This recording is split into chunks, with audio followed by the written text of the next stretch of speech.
Okay, so here it is, snowing in Manchester, Pennsylvania.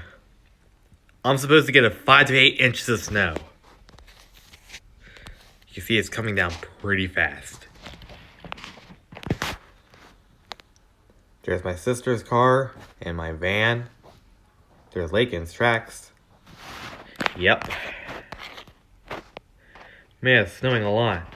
Even my bike right here is getting a little snow on it.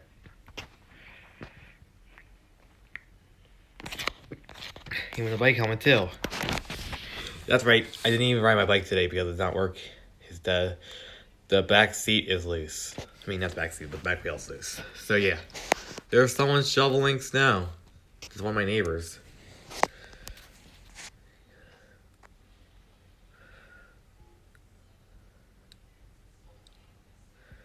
So yeah, this is Snowstorm of February 20th, 2019 in Manchester, Pennsylvania, aka the Snow Blizzard.